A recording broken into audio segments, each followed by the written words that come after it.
I once believed Daniel was the one person who would always keep my heart safe. He was my confidant, the man I trusted with every part of me, the partner I was certain would never break that trust. But little by little, things began to shift. The late nights he claimed were spent wrapping up work, the sudden out-of-town meetings, the growing emotional distance each moment added to a weight I tried to pretend wasn't there. I kept insisting to myself that I was imagining things, that I was being paranoid. Still, the uneasy feeling refused to go away. One night, I reached my limit. He said he had another last-minute business dinner, but something inside me twisted painfully, a feeling I couldn't ignore any longer.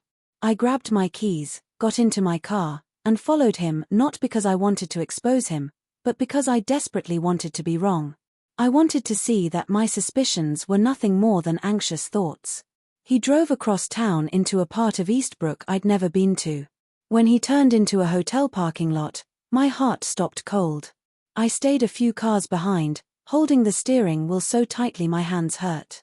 I watched him get out, glancing around like someone making sure no one was watching. Then he disappeared into the lobby. My chest tightened. Even before anything else happened, I knew the truth. After a moment, I forced myself to follow. My legs felt weak, but I kept moving. The second I turned down the hallway, I saw him and he wasn't alone.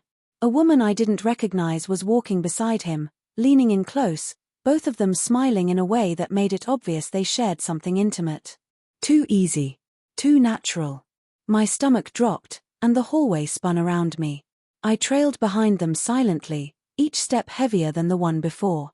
I didn't know what I was expecting, but nothing prepared me for them stopping in front of a hotel room door. She spotted me first. Her smile disappeared, and the color drained from her face. Daniel turned just as confusion washed over her expression. "Who is she?" she asked, her voice unsteady. "That's my wife," Daniel said quietly, unable to look at me. "Your wife?" she repeated, stunned. "You told me you were divorced." The shock in her eyes made it obvious she wasn't lying. She backed away from him, shaking her head. "I didn't know." "I'm so sorry," she said before rushing down the hallway and vanishing around the corner.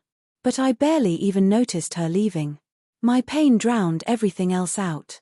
Daniel tried to speak, stumbling over excuses and panic, but I stopped him. "Don't," I said, my voice trembling.